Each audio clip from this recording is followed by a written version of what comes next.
Hi friends, నేను మీ అమ్మ Praveen. 16 July 2025. ఈరోజు అయితే మార్నింగ్ నుంచి ఖాళీగానే ఉన్నాను. ఏం కిరాయి అయితే లేదు. చిన్న బండి కానీ పెద్ద బండి కానీ దేనికి రాలేదు. ఇప్పుడే ఒక ఫోన్ అయితే వచ్చింది. ఈవినింగ్ 3 అవుతుంది. ఆల్మోస్ట్ ఒక లోకల్ కిరాయి వచ్చింది అనమాట. అదే బండ, ఇంట్లో వేసుకునే బండ వేసుకురావాలి. వన్ సైడ్ పాలిస్ అనమాట. 110 బండలు 100 బండలు అంట. పెద్ద బండి వేసుకెళ్తున్నా లోకల్ కిరాయి. రైట్ ఏంటో చూద్దాం. షాప్ దగ్గరికి వెళ్ళి షాప్ దగ్గర అయితే మాట్లాడుకొని, అంటే షాప్ వెనకాల ఉంటుంది గోదాము. సరే వెనకాలకి వెళ్ళండి, అక్కడ లోడ్ చేసుకోండి అని చెప్పారు. అమలు వస్తారని చెప్పారు. అక్కడికి వచ్చాము. అమలు అయితే లోడ్ చేస్తున్నారు. ఒక బండి అయితే 120 చెప్పాడు, 115కి ఇస్తా అన్నాడు. హమాలి వేరే ఉంటుంది.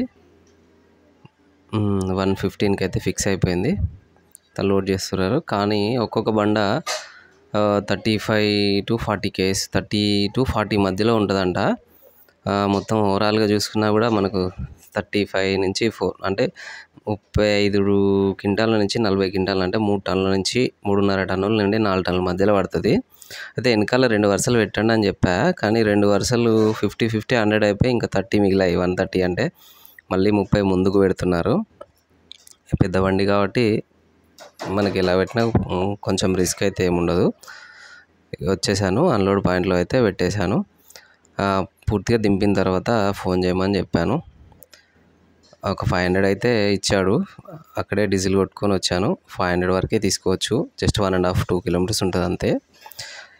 ఇలానే మార్నింగ్ చైన్ దగ్గర దించి రమ్మని చెప్పాను అన్నాడు. కూలీలు అన్నమాట, వ్యవసాయం కలవడానికి పోతున్నారు. సరే దించి వస్తలే అని చెప్పేసి పొద్దున ఎర్లీ మార్నింగే పోయినాను. 7:30-8కి అట్లా. మా ఊరే పక్కనే. ఇది మట్టి బాట అన్నమాట, రోడ్డు ఉండదు. మా ఊరికి కొంచెం, మా ఊరే పొలిమేరలో అంతే. అలా వెళ్ళాను. ఇటు సైడు పత్తులు చూడండి చాలా బాగున్నాయి. అంటే కొంచెం ఎదిగొచ్చాయి. అందరికీ కొంచెం చిన్నగా ఉన్నాయి, వీళ్ళవి మంచిగానే ఉన్నాయి, పర్లేదు. దింపేసి అయితే వచ్చాను. మళ్ళీ ఈవినింగ్ మళ్ళీ కాల్ చేశాడు మళ్ళీ తీసుకురావాలని. సరే తీసుకొద్దామని చెప్పేసి మళ్ళీ వెహికల్ తీసుకొని ఈవినింగ్ అయితే తీసుకురావడానికి అయితే వెళ్ళాను. పత్తి చేనులు అయితే చాలా బాగున్నాయి. ఎందుకంటే అందరూ పెట్టేదానికంటే ఒక 15 days 20 days ముందు పెట్టారంట వీళ్ళు. చాలా మంచిగా వచ్చింది, మంచిగా ఉన్నాయి కూడా. ఇప్పుడు అక్కడ ఎదురుగా కనిపిస్తున్నాను చూడండి ఒక షెడ్. ఆ షెడ్ మల్బరీ షెడ్ అన్నమాట. అంతకుముందు వీళ్ళు మల్బరీ సాగు చేసేవాళ్ళు, ఇప్పుడు మనం వెళ్ళేవాళ్ళు వీళ్ళే. చాలా చాలా ప్రాఫిట్ ఉండేది. కానీ వర్క్ స్ట్రెస్ ఎక్కువ ఉంటుంది. చాలా హార్డ్ వర్క్ ఉందని చెప్పేసి మానేసారంట. ఇక మానేశారు, నాకు కూడా తెలుసు స్ట్రెస్ ఎక్కువ అవుతుందని. అయితే ఈ మంచాలు ఉన్నాయి చూడండి, ఈ మంచాలు అయితే అమ్ముతారంట. ఎవరైనా రిక్వైర్మెంట్ ఉంటే, అంటే ఎవరికైనా కావాలని ఉంటే మాత్రం చెప్పండి. ఈ మంచాలు అనేవి స్టెప్ బై స్టెప్ ఉంటాయి. అదే పట్టుగూళ్ళు అండి, ఈ పట్టుగూళ్ళు మల్బరీ పట్టుగూళ్ళు మంచి డిమాండ్ ఉంది మార్కెట్లో.